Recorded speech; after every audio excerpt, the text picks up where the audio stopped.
I won't lie, some of them are fucking sus as hell, right? So there is information, there is data, and I did hear from a couple of little birds that there is an ESIC Asian matchfixing slash betting list, which is to be made live in the near future. This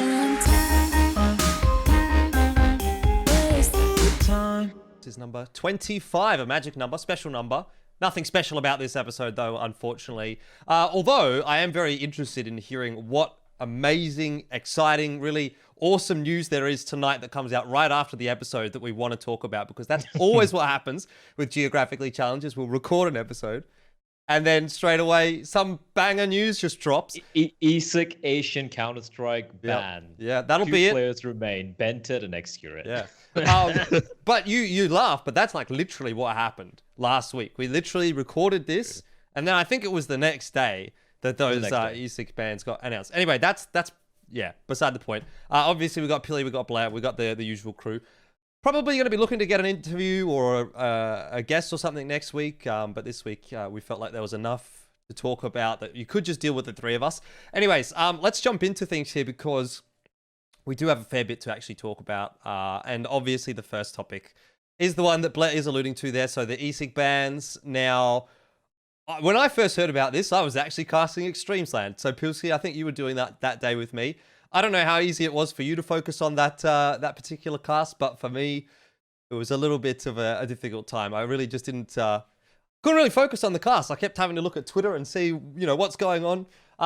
I think I should give a bit of a TLDR, maybe for those who haven't heard, although if you haven't heard, have you been living under a rock? I don't know. 35 Australian players banned by ESIC, of which very few were tier 1 players. The list is mostly comprised of tier 2 players and below. But even still, not a great sign for AUCS. The reasons for the bans range from betting on games, aggravated betting, which means more than 10 bets, betting against their own team, and aggravated betting against their own team, which I can only imagine means more than 10 bets against their own team. And at the moment, ESIC hasn't confirmed that any of these bans are related to match fixing, but it appears that there is an investigation still going on in that regard. So, there's a lot going on. A few of the high-profile names, Willie KS, who was the coach of Order at one point in 2020, Noobster, Maker, the Rooster players that we've talked about so extensively on this show, Tham, who's an LPL admin, Pears, Josh A, who's a caster, and Ruffleco as well. And there's a bunch more players and, people involved as well. But I thought those were probably the biggest names. So, Pilsky, I know we've had our discussions about this in private, but what was your sort of initial impression of this, or what was kind of going through your head, like when you were casting those Extremesland matches? Because like I said, for me, it was quite difficult to kind of focus. I was just thinking, what the fuck is this? Like, how is this just getting dropped, just like that? Yeah, I think there's something fucked up in my brain because, like, immediately the angry man that was like sitting on a rock in the corner grabbed his pitchfork and he was like, "Those motherfuckers!" And I thought, our whole scene's fucking corrupt, and like, I can't believe all these guys that I thought were cool dudes and seemed like nice gentlemen, many of which I've met in person, and some of which have done some really good things for AUCS, are scumbags. But after, some sense was, introduced after more time elapsed, which is usually the way that it works, I came to realize that, I know for a fact that even there's more people that are on this list, at least from a long time ago when I was actively playing, did, bet on leagues that they were a part of, not necessarily throwing matches or anything, but you would scrim other people in the league that you played in, or you would, be able to have all the pros on your friends list. You're viewing their game info. Oh, old mate's playing DE Nuke and he's losing 13-0 against this other team, and he's going to go play ESEA MDL tomorrow on the exact same map against a team that's worse than that team. I'm pretty sure I know what result's going to happen, so I'm going to chuck a cheeky bet on it. That kind of thing. It's sort of the insider info kind of deal. So, if anything, that's the kind of bans I would lean towards. If these are any of those kind of bans, at the same time, though, some people in our lovely scene who have a much better sort of what's the word, like compassion complex or like critical thinking skills than I do, asking the right questions and following up. So I'm going to sit back and try to reserve my opinion until I have all the facts or until I feel like, you know, we've gone through the due process. Yeah, and I think there is very much a discussion surrounding that to be had in a little bit. First, I want to get Bleh's opinion here as well. But bearing in mind, some of these guys are banned for 5 years, 60-month bans, which is a very, very long time. And I don't even know, you know, it's surprising to me. Anyway, Bleh, I know you're from a region that has had its fair share of controversy. So it must feel nice, you know, to be looking at the AU scene and being like, fuck those Aussies. Finally, nice to get away with it. Yeah, finally someone else to talk about instead of the Indian region. Haha, Forsaken, haha, word.exe. Well, now, haha, AU scene. Yeah, we only had one scumbag. You guys seem to have like, I don't know, like a couple of dozen of them. Okay, jokes aside. I agree with Pili. I popped off a little bit on Twitter. I do feel a little embarrassed looking at a couple of the tweets I made as well. I was pissed off, I won't lie, right? Because we knew this sort of thing was taking place, but then like you mentioned, we have certain individuals in the scene who are looking into this more in depth. I don't feel some of the punishment was really fitting for what really went down. Also, the entire thing about ESIC catching a lot of tier 1 teams for for stream sniping, and not a single one of them got called out because it would be disastrous for the scene. Just reeks of hypocrisy, in my opinion, right? Like, you didn't even like leak the names out, nothing, and then you have some of these kids getting completely fucked over out of their out of their passion or whatever.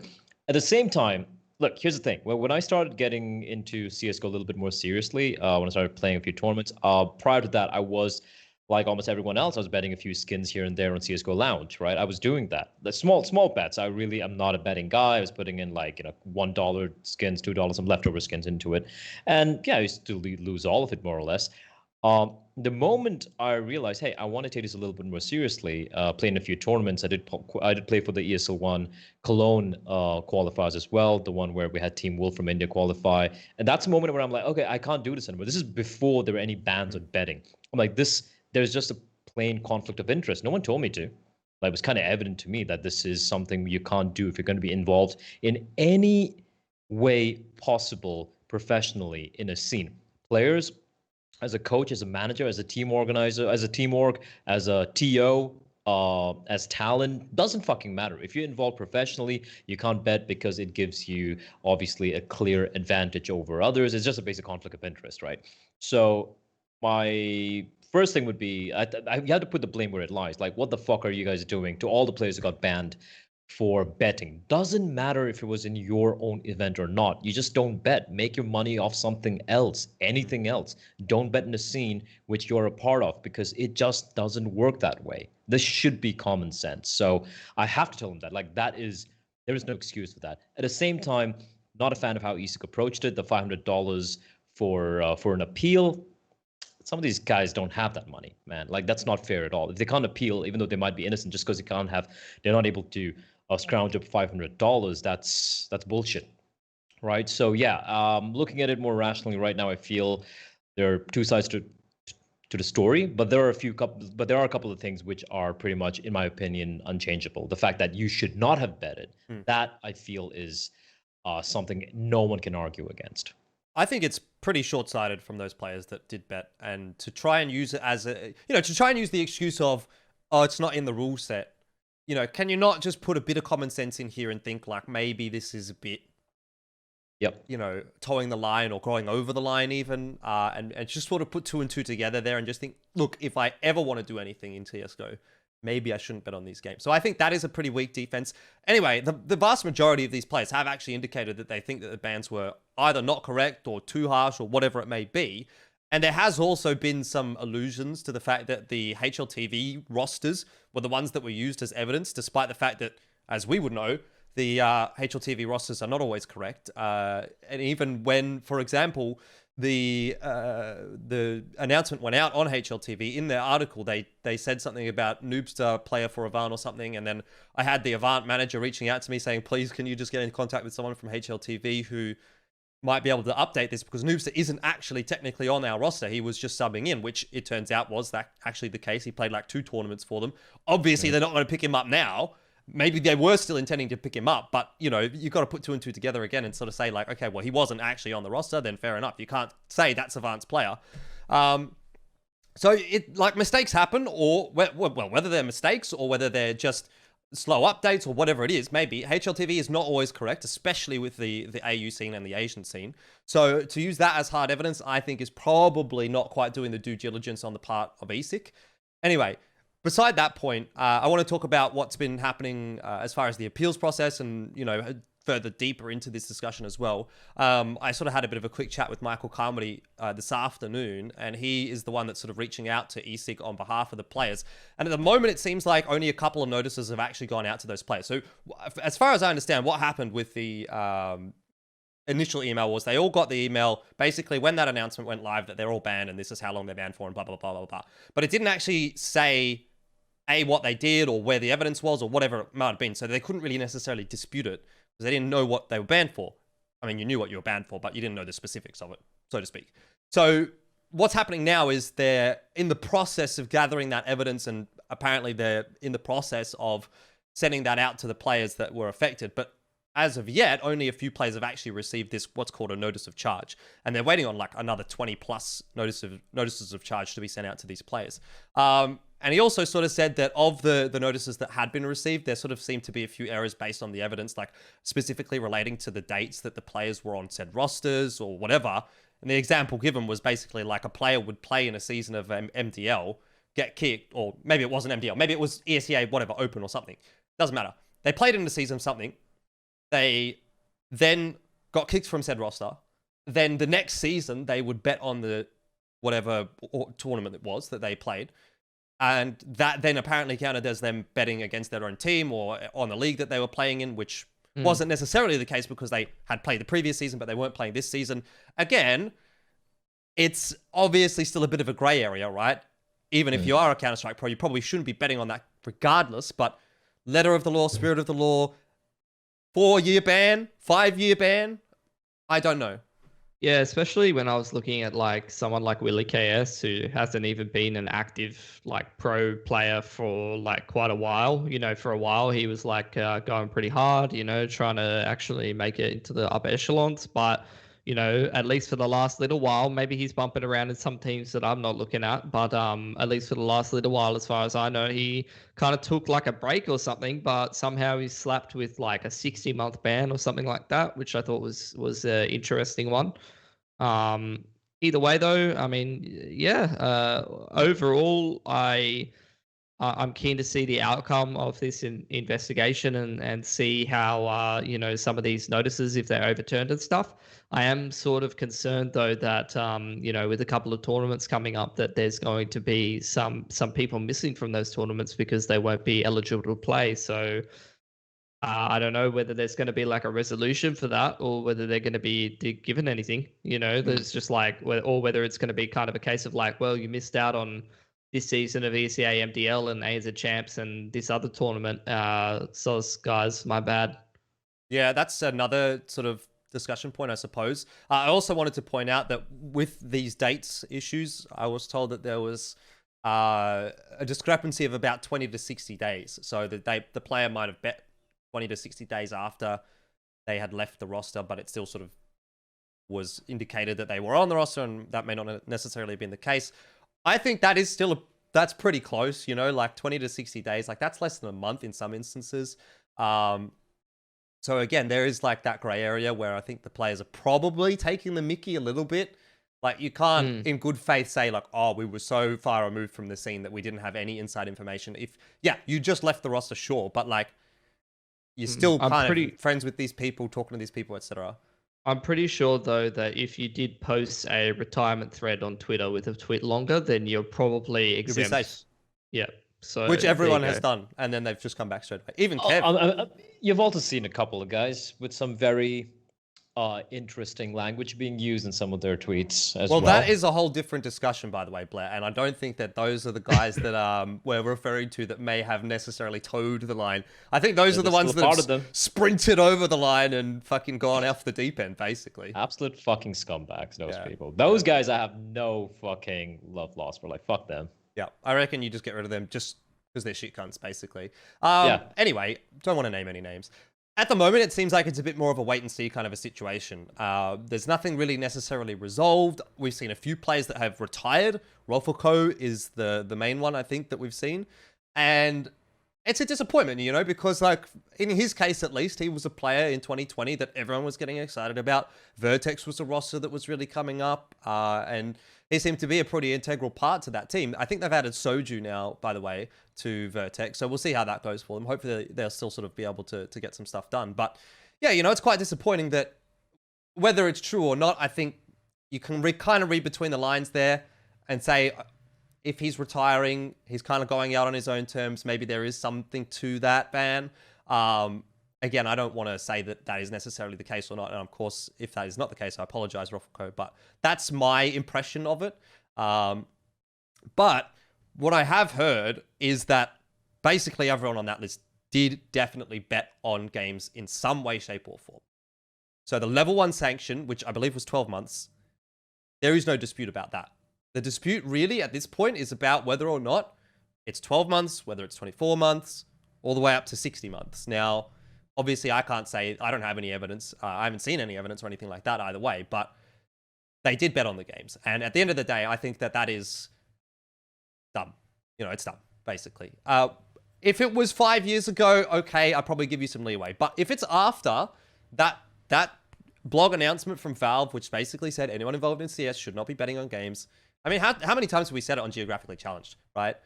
I guess there is no use being the broken record, but this must be the lesson. This is they just need to watch our fucking show. That's their fault for not watching the fucking podcast. There you go. Yeah. But like, it's not even about us. Like, it's obviously just in general, you know, this is like, you gotta put 2 and 2 together and be a bit smarter than that. But anyways, yeah, look. Sad times.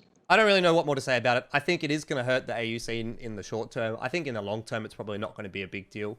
You know, obviously, if we lose these players for 12 months, Pilsky, like you say, it's going to be an interesting year.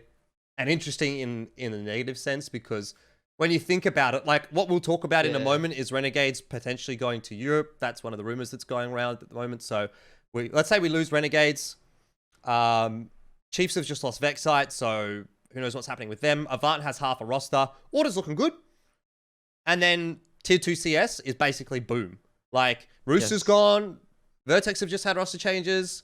Yes. Is there even any other teams worth mentioning that are potentially even able to jump into the top 4? There's even some like teams who are like sort of plugging away in MTL and trying to like get better, like Integral or some of those teams. You know, I can't remember all of them off the top of my head, but just like rosters that actually stick together and try to play CS properly and things like that, and just try to select out through the MTLs. So grassroots tournaments like MTL as well as ANZ Champs, of which hasn't like fully been announced or anything like that. But this kind of thing makes those competitions a little bit, how you going?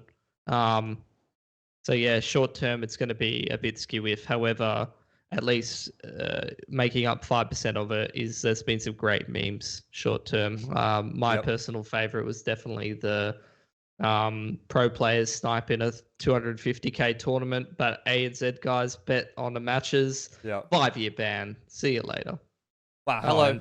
And hi to the whole of Paper X. Whole of Paper X has just joined. Are they all like together? Or, like yeah, they just hit me with a 4-man follow straight away. You know what? I bet none of them are even at their computers. Probably Nick. He's typed in hello on all of their computers and then run along, just smashed enter on all the keyboards. Yeah. That seems like something he would do. Yeah. I mean, anyway, I'm sure they're here to hear us talk about RIP SEACS because I think Nick just hasn't informed the team yet that they've been kicked. But obviously, like he told us in that private message, he's decided that he wants to kill SEACS and he wants to focus on PUBG I kept trying to tell him about my 100% win rate in Asia and that I would be happy to step in for the team. But he didn't seem interested for some reason. I don't know why. Look, anyway, final thoughts obviously on this ESIC ban situation. I think that the double standard in a way with the way that the international stuff was handled versus the way that the domestic AU stuff has been handled is a little bit off in a way. But if these players did what they did, then I guess it is what it is, you know? Lesson learned, I suppose, for AU and for the rest of the world, hopefully.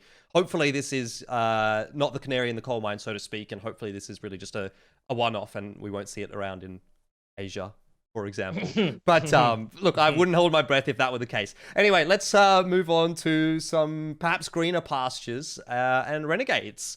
The rumor has it that they will be moving to Europe this year and they'll be staying there for the majority or all of the year, which I think if you're sort of paying attention, you know, to what's been going on Twitter lately, you might have picked up on this. They've tweeted out the picture. I don't know if you guys saw it, but there's like a picture on the Renegades Twitter that says, "Who can find Malta in Malta?" Obviously some allusions perhaps that they might be going overseas. They've also got the ESL Pro League spot, which was announced a little while ago. They've got the Katowice invite based on their world ranking as well, or their regional ranking. Obviously, they're the number one team in AU. So what do we think of that? I mean, I as far as I'm concerned, like, I'm pretty disappointed for AUCS because it means we won't get to watch Renegades playing anymore. But for Renegades as a roster, as a team, again, assuming Dexter's leaving, Alice is joining, this is going to be a big sort of formulaic period for them. They're going to go overseas. You're going to have a new IGL. You're going to have a new player in your roster. But in theory, it should improve their level of Counter-Strike if they're going to play in Europe for 12 months. So I can't say it's a bad choice. If they're all keen to go for it, then I reckon go for it. Oh. Yeah. I think this is the logical evolution for any team looking to achieve anything, living in AU, right? Like we saw that with all the way back with Vox. We saw them, evolve. We had the Winterfrost experiment. Unfortunately, that didn't quite pan out the way we wanted to. Then we see, of course, we wanted to see the Renegades guys, just being stuck for a year. Unfortunately, it's not with Dexter, like you said, Jordan, but it's still better than just being stuck in AU, right? This is what they want to do. They want to see where they stand compared to the rest of the world, and no better opportunity than to, just travel to EU, live for a year there. Like, this is the one complaint they had and we had, all of us had, saying it's so unfortunate, just smurfing in Australia right now. And it's a good opportunity for them. And yes, it is unfortunate that removes another a top-tier team from the region, lesser competition for the rest of the other teams remaining back there, so they have to kind of start from scratch again. But you can't stop them from traveling. It's the same old discussions we used to have when Vox left as well. We're like, oh my god, you have had the best team leaving. There's no more practice partners remaining anymore. That sucks. But eventually the scene recovered anyway. You're able to scrounge up a number of very good players with some good talent. So yeah, it's a logical evolution. And if they're going to go, good luck. And I really hope they're able to do something. I would echo that sentiment, although I am worried about Renegades level going overseas with, as you said, brand new IGL and new player shuffling around roles and stuff like that. I'm hoping that they get a solid degree of practice in and reps in with the new roster before they have to sort of try to ply their trade in some of these top tier tournaments that they might be qualified for. I don't want to see them just dropped into like a tier 1 European competition with the brand new roster and minimal practice. That's going to be very, very sad.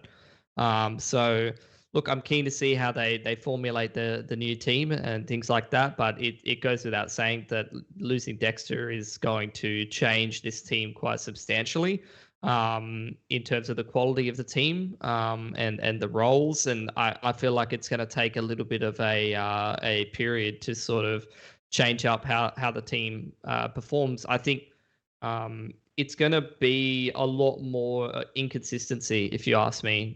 I think Dexter, just in terms of the high percentage of calls and the structure that he implemented, as well as the stability that he offers in terms of the role he performs and the consistency of his performance, it can't be underestimated in terms of, just seeing how consistent Renegades was performing, at least in our region, as well as the fact that he was one of their better players whenever they went overseas and stuff like that. We do know that the other players in Renegades can actually perform at that level, but they're all a little bit more up and down. Maybe Inns is quite consistent, but I'd say pretty much everybody else in that Renegades roster is a little bit more up and down in terms of their performances, especially when they go into a high level of competition. And I think Alice there is definitely like that. He's a very volatile player. So if things click, maybe we'll see them upset some teams and whatnot. But I almost feel like they were on the cusp of breaking through that just a team that sort of performs in the group stage of tournaments and maybe could make it to like a quarterfinal. I feel like it's a backward step in terms of breaking over that hump. I feel like they're going to be back to trying to crack that problem open again. Yeah, I mean, they were kind of almost at that point that Tyloo was at when they had Extremum and BnTeT and things were going really well for them, and they were like not necessarily contesting the best teams in the world, but they were at least a fairly solid team that would make it into team runs and stuff like that. I'd even say they were like a step above what Tyloo achieved, right? Tyloo used to operate in bursts, right? Even with BnTeT, there were times where, yeah, they'd take down some of the best teams in the world, but there would be times where they would just play terrible Counter-Strike, to put it very bluntly. But aside of the Renegades guys, look at last year, look at the way they played in Leipzig. That was a fantastic run. They won convincingly, they won cleanly, they won again. They lost finally against a big who. Yep. See how big played for the remainder of the year, right? They were a contender to being a top 3, top 5 team. So I feel like they were consistently very good. Even when it came back to Australia, they dominated the entire region, didn't drop a single tournament. So yeah, I'd say they have been, apart from the old Vox, the old Renegades, 100 Thieves lineup, I feel they have been the best export we've ever had from the entire APAC region, apart from those guys. Even more than Tyloo, even more than any other team we've sent from Asia. I mean, I'm sort of just referring to the results. Obviously, Tyloo had some pretty good results in terms of their placings. But I guess if we're talking Counter-Strike fundamentals, whatever, maybe a different story. But anyway, one thing I will say for Renegades, if they do go to Europe, is I would really like to see them play in something like Flashpoint. They've got these ESL spots. They've got Pro League. They've got Katowice. And I don't know how that all lines up, whether it's going to clash, what not. Who knows? But I think Flashpoint, the level of competition that you get in Flashpoint, is somewhere that they could actually compete a lot better than somewhere like ESL Pro League or Katowice, which have got the best teams in the world. Whereas for Flashpoint, it's a bit more of a step down in a way. And I think that's an environment where you will still improve, but you'll also have some results. And for us back home, it'll be nice to wake up in the morning and have a 2-1 or a 2-0 or something, as opposed to a 0-2 against Mouse Sports in round 1 of fucking ESL Pro League.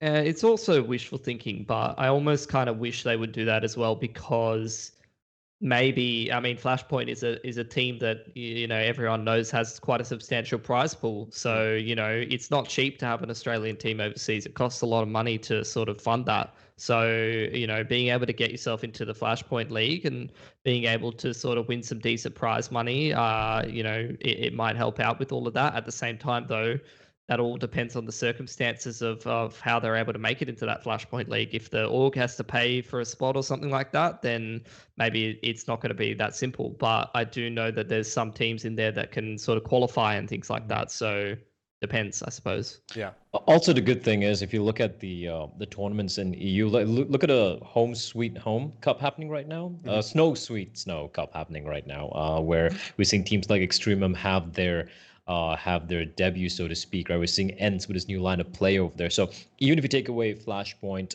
there are so many more smaller opportunities, yes, but if you look at the caliber of the teams playing there, they're not exactly bad teams. You see a lot of up and coming young players, a lot of tier 2 EU teams, which would in any other region be a tier 1 team competing in that. So if you're looking for practice overall, I don't think they're going to be at any time, looking for practice. It's just going to be there against some very, very, very good teams in a lot of tournaments. Smaller tournaments, albeit, but still events nonetheless.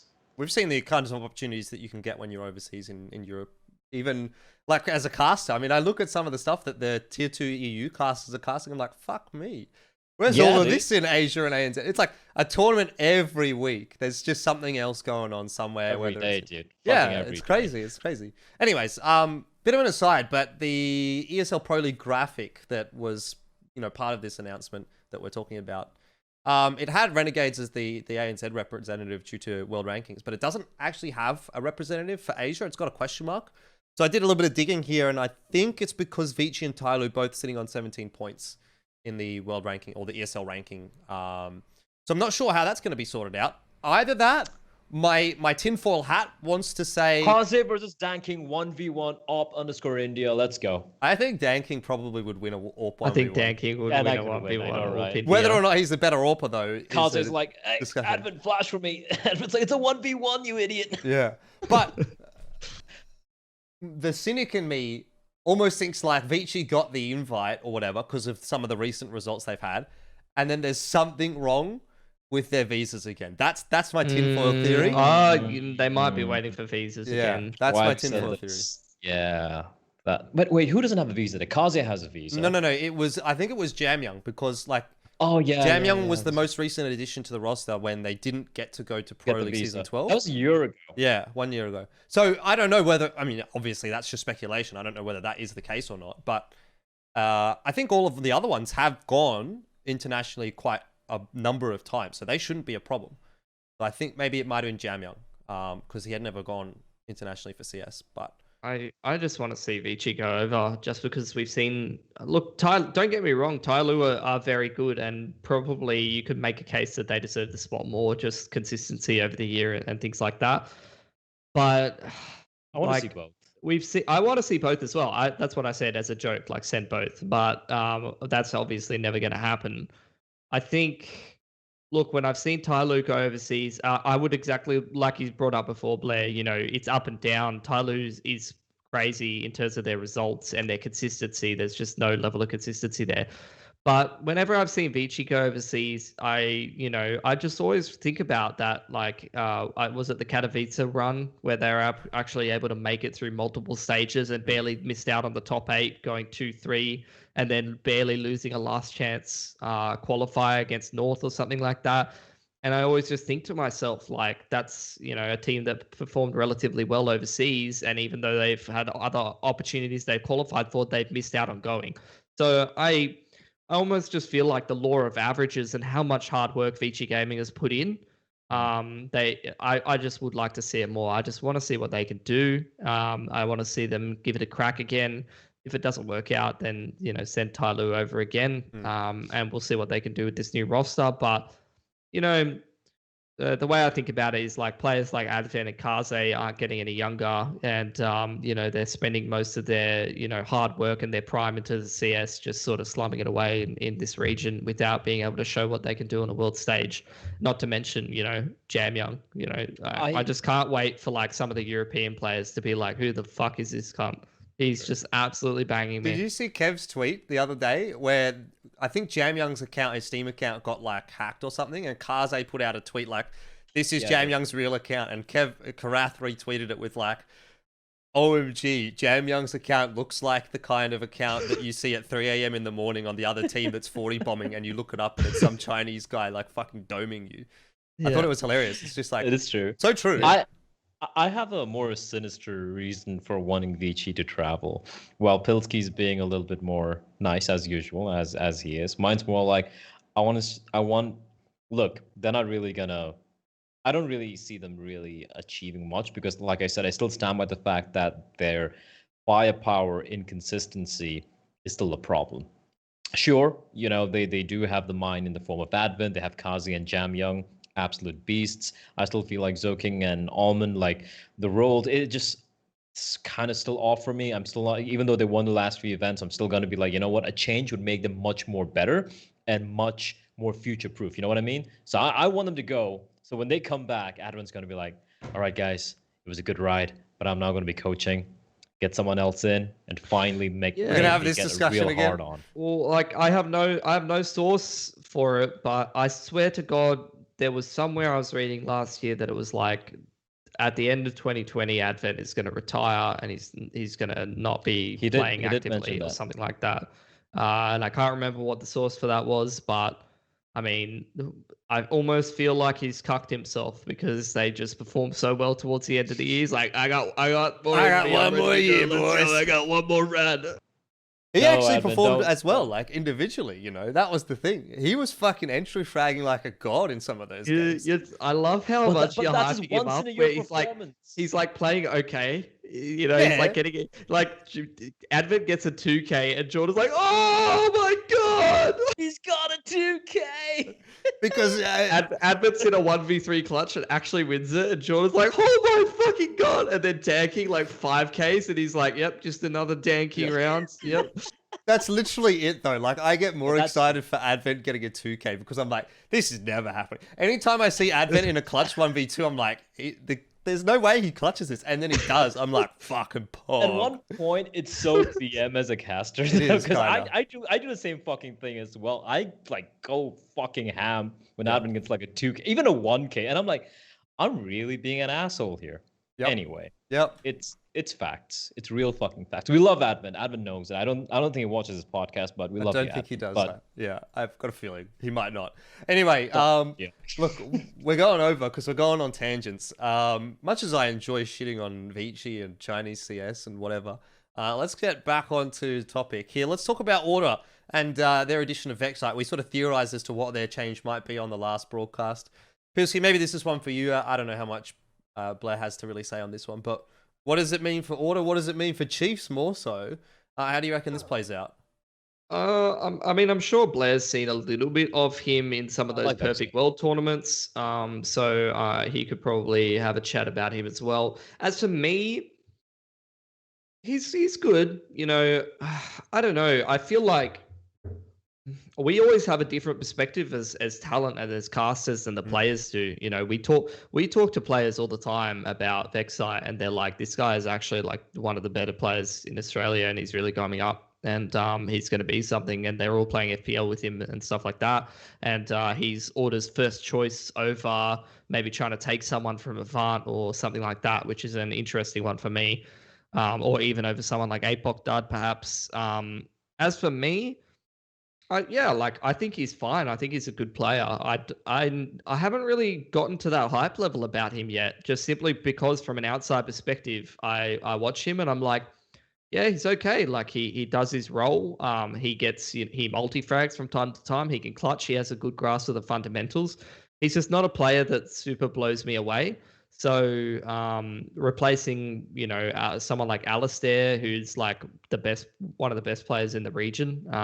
And that's the thing that I made the point about Alistair being the fact that like he literally domes everybody in Australia except for Renegades, and he still has a 1.3 rating, even though when he plays Renegades, he seems to struggle. Now he's on Renegades. Well, he might not even have to worry about playing other teams in this region. But as for him, Vexite going in to replace him, I feel like it's going to shuffle the roles around a little bit. I expect Ricky to go on the AWP probably. I mean, he even tweeted about it or something of that nature.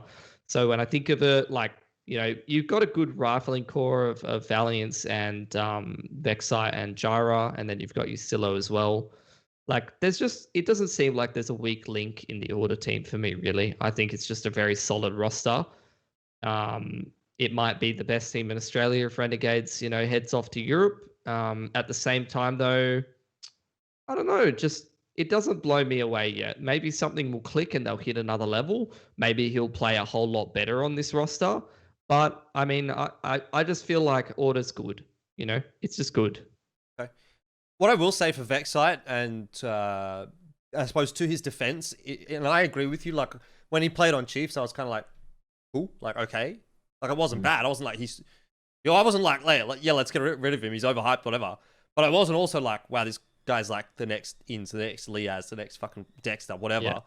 Yeah. Which is what it seems like he's being sort of almost harked up to be in a way.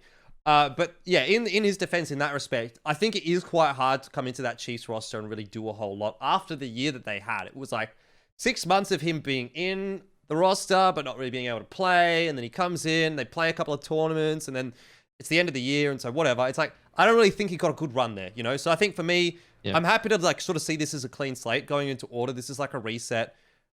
2021, Vexite's year, if it is going to be his year, But let's just forget 2020. It was a bit of a shit year for Chiefs, and that's all I'm going to say on the topic. Blair, do you have anything to sort of add here? I remember watching him during the Perfect World Oceanic League, the RMR event, right? And Chiefs, they came third. They lost to Renegades, and then lower bracket they dropped to they lost to Order. I remember he did struggle. I think it was against the Order game where he really kind of crapped the bed. But then, from what I saw from him in the group stage against the rest of the teams who were not called Renegades or Order, I think he did pretty good job. I have to agree with Pilsky there that he's not someone who I would say would be, he's going to fill in the shoes for Alistair perfectly. Hell no, right? He's too young and too inexperienced. And like I said, he wasn't someone who really popped out. I liked the way he approached it from a very unbiased eye for me, because coming in, I didn't really know much about him. I'm like, hey, this guy's playing some pretty good Counter-Strike. But he's still very young, which is a good thing as well. Coming in, joining Order with the experience they have, the talented players, and the tenure some of these players have. With someone this young coming on in, kind of like a clean slate, I think it's good for him. I don't think it's good enough for Order, if that makes sense, right? But maybe they can do something with him, considering again the experience that they have playing at a slightly higher level of Counter-Strike than his previous team. So yeah, trying to be optimistic here, but he's not a bad pickup at all. Yeah, it's like I look at the Order roster and like now we're looking at it. You know, at least in the last little bit of the last year, they kind of evolved into something different, right? It was like at the start of the roster, I feel like it was like Valiant's doing a lot of heavy lifting, and then Ricky and Ustillo were like, okay. And then as we got like halfway through the year, you know, timeline's a bit fuzzy. Obviously, we watched so many events back to back. But towards the end of 2020, it was very much like Alistair was the best player the whole time, no question. But the other two players that were actually performing very well were Ricky and Ustillo. And then Gyro was like doing IGL duties, and Gyro is like this really volatile player in my mind, where it's like he'll 20 bomb a half and then he'll 5 bomb the next half. You know, it's just like there's no consistency for him. And then Valiant's, when Ustillo and Ricky seemed to get better, he seemed to just be okay, or he would get worse and have minimal impact and have less opportunity for expressing his game. So I don't know. I don't know what I want from Order. Do I want like Ustillo and Ricky to still be the centerpieces of the team? I mean, now Ricky picks up the AWP, he kind of has to be, right? And like sort of carry this team as like the veterans. Or do I want like the young rifling core that they've got? They've basically got like three really talented, 3 of the more talented riflers in Australia in their roster. Do I want those guys to be unlocked and their potential to be realized so that they can hit some new level that they haven't hit yet? I don't know what the right direction is for them. And I don't know if they can kind of go in all directions simultaneously without having some like role conflict and having some, you know, weird shit happening in their team. Well, hopefully it goes well for them. Got to give them something there. The other brief point on this is obviously that's a bit of a rip for Chiefs because they invested so much in 2020 trying to get Vexite into their roster, and now he's obviously gone over to Order. So what does that mean for Chiefs? I don't even know at this point. Is that still going to be a team? Is it going to do something else? Are they going to, you know, Avance looking for players? What happens there? I don't know. I think it sort of sucks for Chiefs in a way, but I'm interested to see how that sort of whole debacle sort of pans out. Because if that is as it was in 2020, you've got Chiefs looking for players, you've got Avant looking for players, and a whole bunch of tier 2 just got banned as well. So put 2 and 2 together there, maybe Avant, Chiefs. I think you should. I think, yeah. It makes sense. It makes sense. There's going to be less teams, but realistically, if RNG goes to EU, you don't want to have, I mean, from a viewing perspective, just as talent, you don't want to have 2 mediocre rosters with like a couple of good players and then some people who still need some time for development. I would much rather just see a Chiefs Avant hybrid that can try and contest Order, because for me, it's pretty clear that Order has got the pick of the litter if RNG isn't in Australia. And I think most people would agree they would be the team that's favored to probably dominate the region. But at the same time, it's so hard to say that when Avant and them have had such a back and forth matchup. And even at times, even when Avant's playing with a stand-in, or even when Avant has some extenuating circumstances like juggling the roster around and things like that, they're still able to beat them all the time. Yep. It'll be a strange year, that's for sure.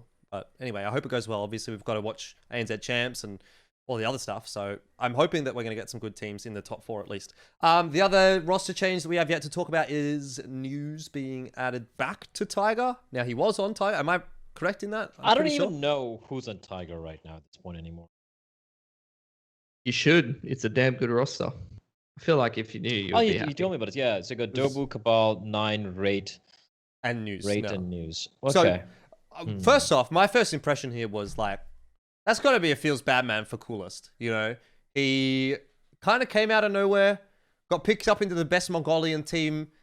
They did pretty well. They beat Tyloo twice in the last tournament of the year. He's played on that roster for 3 to 4 months. Now he's been replaced by Neuz. So whether or not Neuz is an upgrade or not, I still feel like that's fucking shit for Coolest. Yeah, Can we fucking get score on that team, please? yeah. Like, You listen, fucking read my mind, player. like that's the thing. Well, that's the thing. The lineup's not bad, but fucking put score in and replace either Neuz or Nine.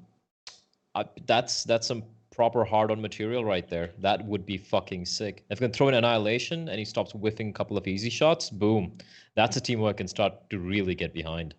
Yeah, I don't know, actually. I don't know how I feel about it because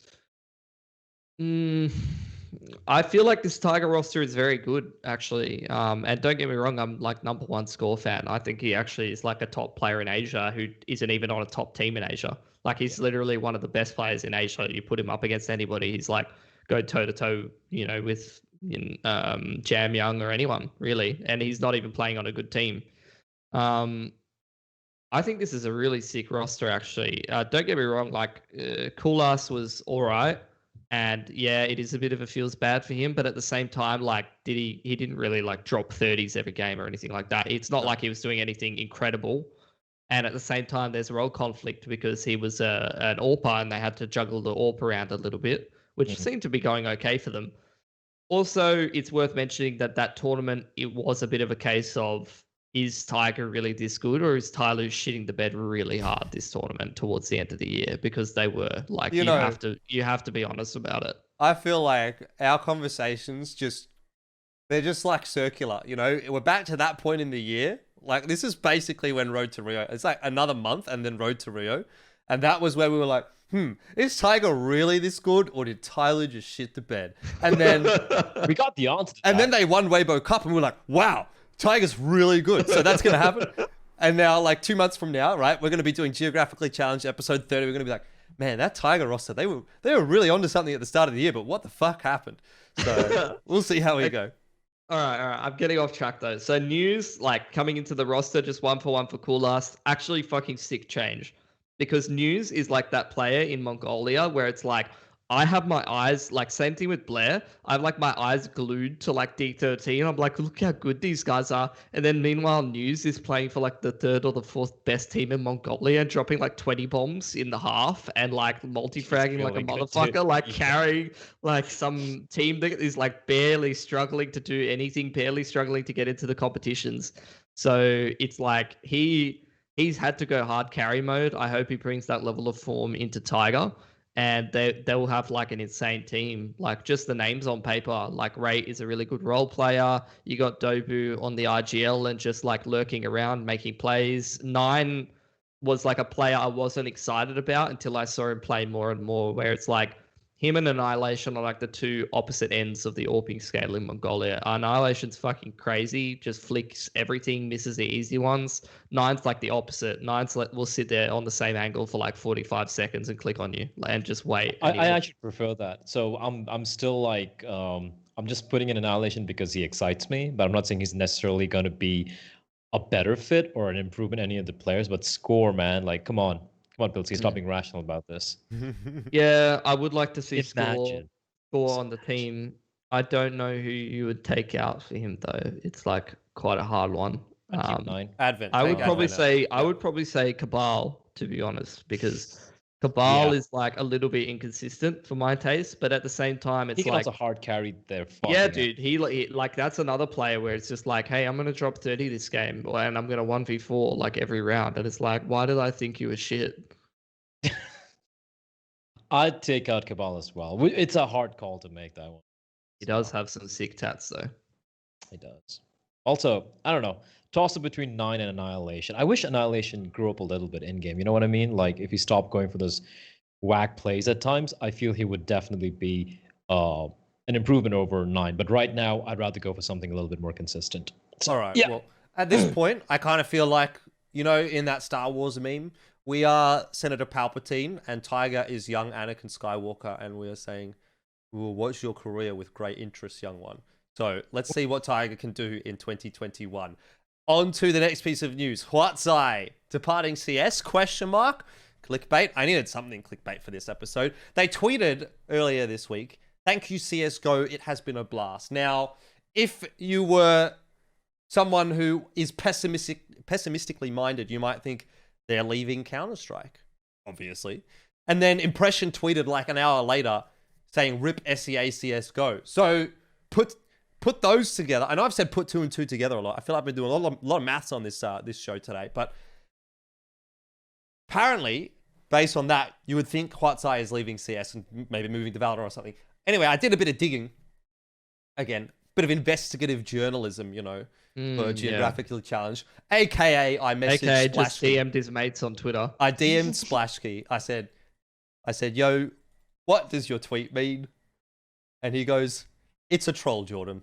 Laughing face. My brother tweeted it. I was just like, what the fuck, man? Why are you Why did you tweet it from your main account? on the org account? And why? So this To be goes kinda fair, like, their logo is like one of those lucky cats in like a cheapo Chinese restaurant. So like, I mean, I don't know what you expected.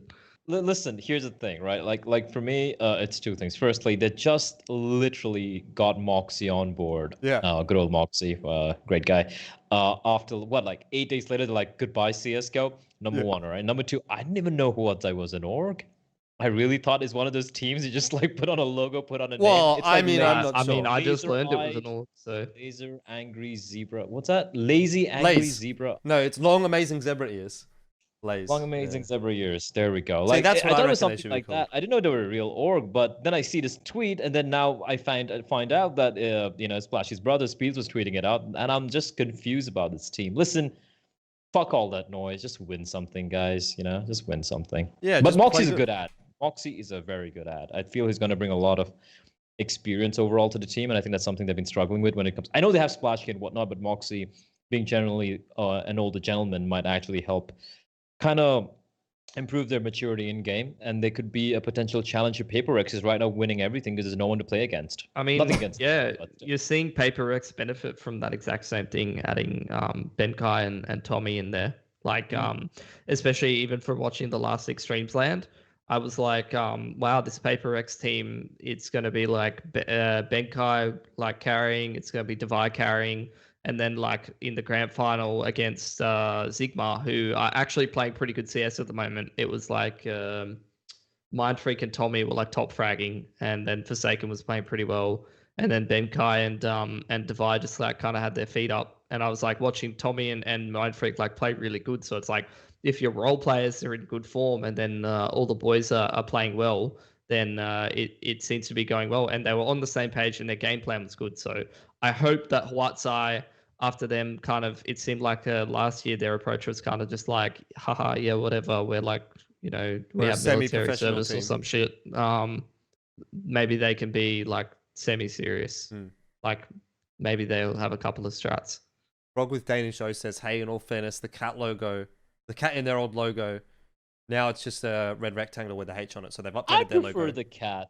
Well, imagine losing to a team with that logo, like the fucking disrespect. The reason that I bring that up though is because they actually made jerseys as well, like late last year, or early this year. I don't know. I was watching Splashy's stream. He was showing me, and they're like pretty cheap, by the way. I don't know where you can find them. I can't remember. I just tried to Google and find the link. I couldn't find it. But anyway, maybe if you're interested in a Huat Zai jersey for like 30 AUD or something like that, it was something really cheap. I was like, wow. Maybe that's why, and maybe they're taking it a bit more seriously. They have jerseys now, man. That means you're a serious team. It's very cheap in Asia, Jordan. That's right. But I thought they're from Singapore, so, that's not a cheap Asian country. Maybe they outsourced it. I think they did. I think it was a Malaysian thing because it was in ringgit. And I was like, that's a Malaysian country. So, yeah, I was like, it was like 90 ringgit. I was like, man, that's like $30. That's pretty cheap. How can they get jerseys that cheap? Why can't we get jerseys that cheap? Anyway, this is a whole point. This is a whole aside. The reason I even brought that up, the whole SEA CSGO is dying meme, is because maybe SEA CSGO is not dying anymore. ROG Masters is back. Or is it? I don't really know. There isn't that much information. But we've got a date. Yeah, we've got a date, February 8th. That's in 5 days, Bleh.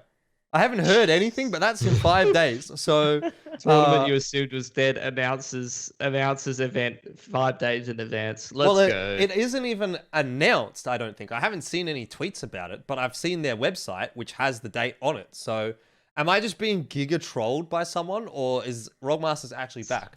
Yeah, it's Splashkey's brother again. He's on the He's on the ROG Masters account. You hacked the ROG account. Anyway, for those that don't remember ROG Masters, they were sick events. That's like Extreme's LAN tier event, you know? And maybe even better because they had some international teams, like some tier 2 international teams that would come to like the global finals. This was like where we saw Bondik Tyloo versus Gambit in 2017 or something. It was cool events, man. So I hope that that's a thing. I hope that ROG Masters actually is back. And ROG Masters, if you're watching, hire us. Anyways, let's move on because we don't actually have a whole lot of time. We've been sort of blasting through very few of these topics. We've been really waffling on about quite a lot. But yeah, fingers crossed for ROG Masters. Let's talk about Extremum. It's our final topic for tonight. We did touch on this a little bit last week, but now the roster was confirmed. They did add BnTeT. We've seen a couple of their games. I don't know if you guys have actually watched those games, but it was a 2-1 versus Honoris and a 2-1 versus Windstrike. So 2 wins to start lost off. to Windstrike. Did they lose? Or did I get it wrong? They lost 1-2 to Windstrike. They got owned by some bloke from the CIS region called Nickelback. That's why I was looking at that too, and I was like, that's pretty good. You don't know Nickelback? Nickelback's a legend, bro. It's better than the band. Yeah. Local boards as well, who have been on a bit of a tear recently today. They have Toe, Mono. They used to play. I believe they played with Snacks earlier, and they've beaten Sprout. The last game was against Sprout. They had a close series against End. So yeah, looks like some interesting teams are going up against. And I saw the first game. I don't know about you, Pilsky, but it was. I wouldn't say it was shaky. They looked good. Against Honoris, yeah. They looked really good on their map picks, right? They knew exactly what they're doing, but when it comes to opponent map picks, I felt like there were still some loose plays, right? That they were lacking a bit of the synergy we saw from them earlier when they had with JKS. So I guess they're still on that grind, trying to get up to the level they really want to be. Still not super impressed yet. And I feel the results are pretty much at least what I expected. I wasn't expecting them to just go stomping around the tier 2 EU scene. It's a new team anyway. They moved over to EU. It's a lot of external factors coming into play as well. And for them to get the wins, fair enough, but it's not been easy, clean wins. It never is, dude. It never is. Like literally, that's the whole 100 Thieves Renegades meme at this point. It's like every game is a 16-14, and the entirety of the Australian fans is just ass clenched the entire time. I thought BnTeT coming in would change it, but doesn't. Nah. And it's like the same stuff as before, right? Like you I know it's like stats are a meme or whatever, but like you scroll the HLTV page and everyone's like 50 for 50 and the games are like 16-14 and it's like so many rounds are like down to that XVX or whatever that like swings the fucking game, and if they win that they win, but if they lose they lose. It's like they play, there's no for an Aussie team, there's no looseness. There's no fuck it. For this team, it's literally like they play so by the book and they live and die by it, Which annoys me to a degree, because there's one round against Honor is what I said was a 3v3, and I knew obviously it's easier when you're watching the game with X-ray and whatnot, but I'm just looking at fucking Liazz alive, Azur's alive, BnTeT's alive. I'm like, any one of these guys just go for a play right now. And they knew it. They knew there was a window for them to go for a play. They never fucking do, and they just lost it because of that. They you could see one of them roll out, bang some heads off, old school BnTeT, get back to that form a little bit. It's like, no, they're literally all holding hands. Oh, let me set up my A smokes. All right, get that flash in the perfect position. Okay, I'm gonna strike out this way. The irony, Pilsky, of us asking this team to play more Asian Counter-Strike than playing EU style. It's not even a joke at this point. It's like you could go out 1v3 people, or we could get this down into a 2v2 post plan, and Azur's barely going to win on 30 HP, and then they're only just going to have enough money to buy, but then the other team ecos them and they lose all of their money because every round is a fucking struggle. I would love to see that them play one inconsequential game, just YOLO, just unleash BnTeT and Grad and Liazz and fucking Azur, and just like simple calls, basic calls. It's more like BnTeT, go kill. Azur. Azur's his calling. We need a reverse the do not peek bat. We need the peek bat. Peek. Yeah. The peak bat. Okay. Maybe that can be you, Pilsy, when you become the coach of Extremum. I wanted to sort of tie this into a question that we had from Frog with Danish O, who is in the chat right now. So, by the way, guys, if you have any more questions, and you are in the chat right now, feel free to drop them. We're in that segment right now. If you're in the YouTube comments, we'll do them next episode. So feel free to just chuck any questions you have for us. We always like to answer the viewer questions. I know you answered this one a little bit on Discord. By the way, another subtle plug, patreon.com/Elfishguy. If you pay more than $20, you can be in a Discord with me and Pilsy. Well, you're invited as well. You're not actually in it, but I can send you an invite if you're interested. And you can chat to all of us. I didn't even know you had a Discord. Okay. Well, I do now. Because Frog with Danish Show is my first $20 Patreon. Let's fucking go, boys. Anyway, his question was, I know you covered it a bit previously, and Pilsky did also answer this question in Discord. But what do you guys think about Extremum? Can they reach higher heights than what they did with JKS? Do we see more out of Liazz in this new roster, or do BnTeT's roles overlap with him as much as JKS did? How well will they fare in EU? Will practicing against better opposition make them a better roster? So maybe I'll give that one to you, Blair. Like, I know we've sort of already talked about that. That's why I was trying to get that question in before you guys went on that massive rant, that you could kind of answer it while you were talking, but I didn't find a time to put it in. So yeah, that's the question from Frog with Danish Show. So what do you have to say about that, Blair? Any thoughts? Does that spin the cogs a little bit? Yeah, like, I can answer the second question, the last part of the question, pretty easily. Will they get better practicing in EU? Absolutely. Like, that just goes without saying, right? It's going to be evident. Also, the fact that they have an actual unit. You have the coach, you have Kassad coming back in. So all the boys are back except for BnTeT, the new kid on the block there. So yeah, I 100% believe they will be a better team. I also feel like this could be something which many Aussie fans might hate me for, but I feel they're going to be better with BnTeT here instead of JKS, right? I feel like JKS, for no fault of his, I feel like he became a little complacent in his role. And again, it's not his fault. When you play the same thing over and over again for a very long time, you tend to get used to it. It's human nature. It's what it is.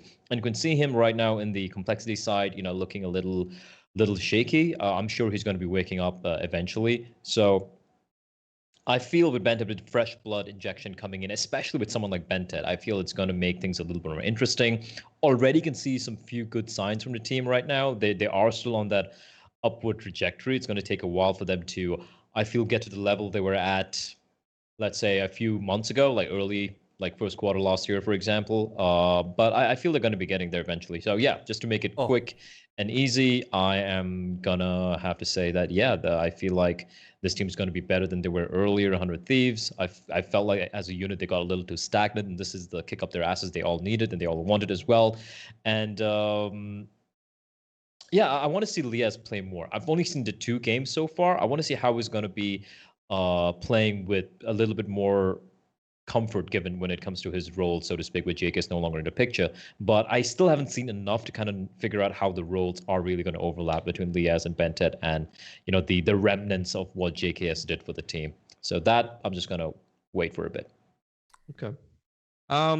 Yeah, look, for anyone, I don't know if you remember Blair or you have watched any of these games, but for anyone who wants a bit of homework about how Liazz plays when he's not playing a supportive role in the team, Order versus Cloud9 IEM Sydney on Inferno. Go watch that game. All right.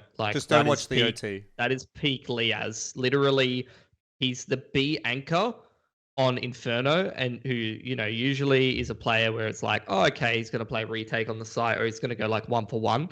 He's literally like multi-fragging every round from coffins against like a world-class team. He's like dropping 40 or something and they lose the game. He's like a hard carry player, not just like an average player. He has like hard carry potential if he unlocks it.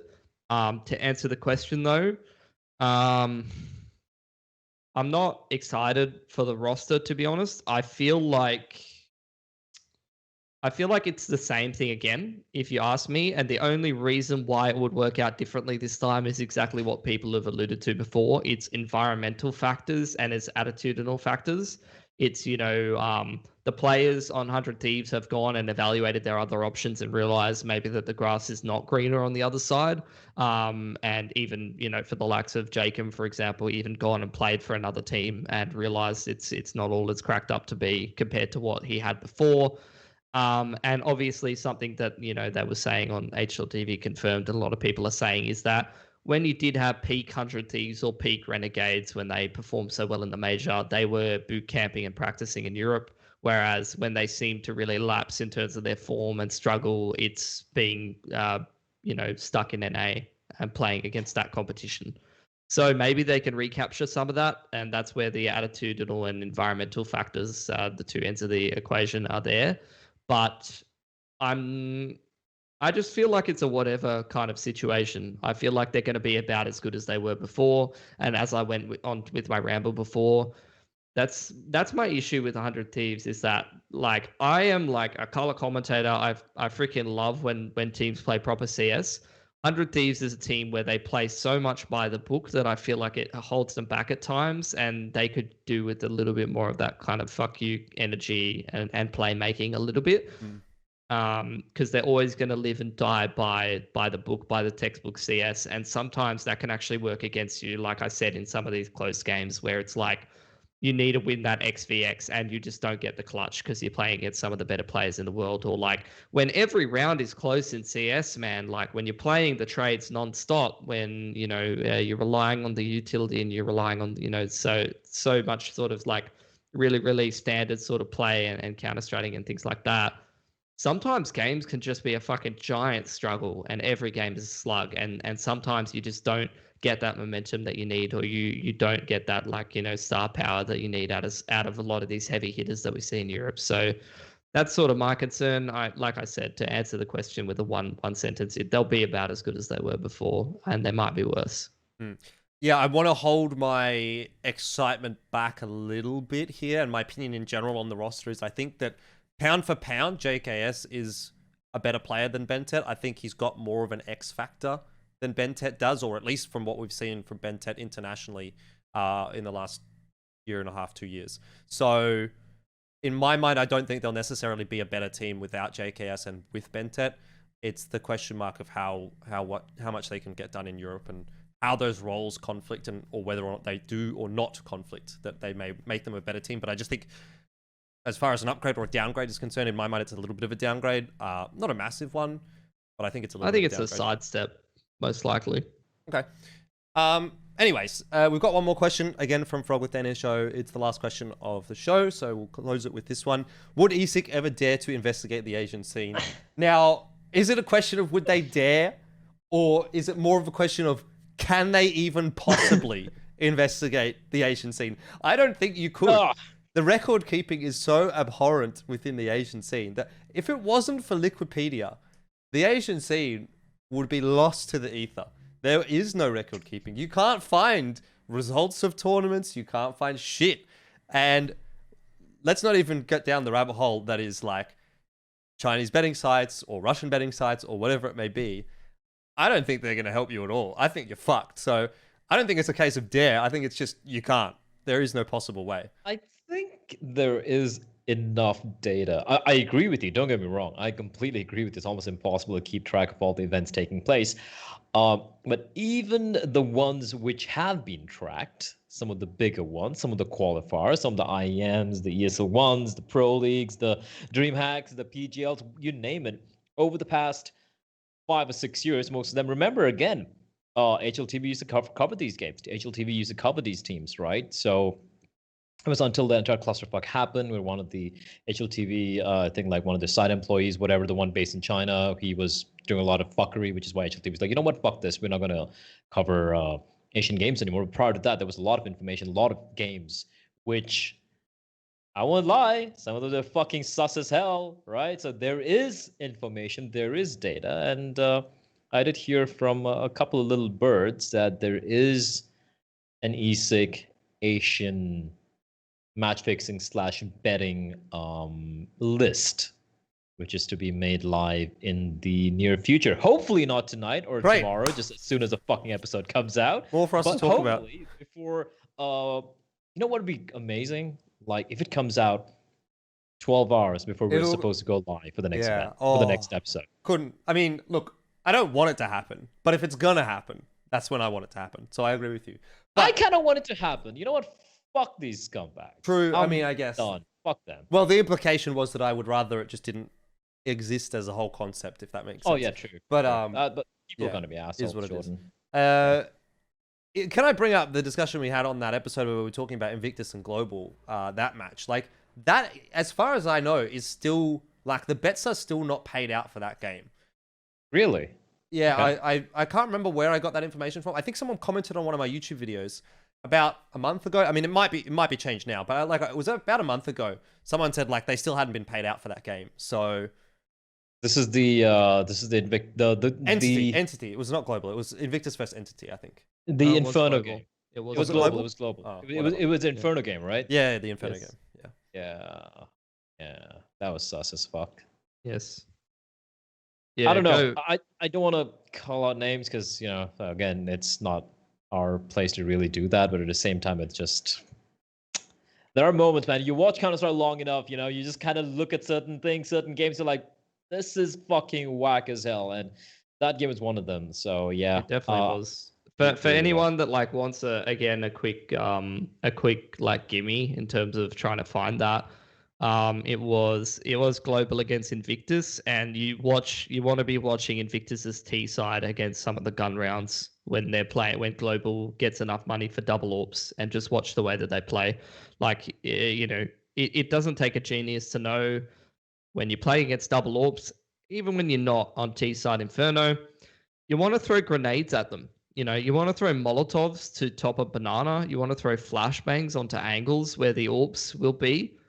You don't want to, with your knife out, run around the corner and then the next round do it again.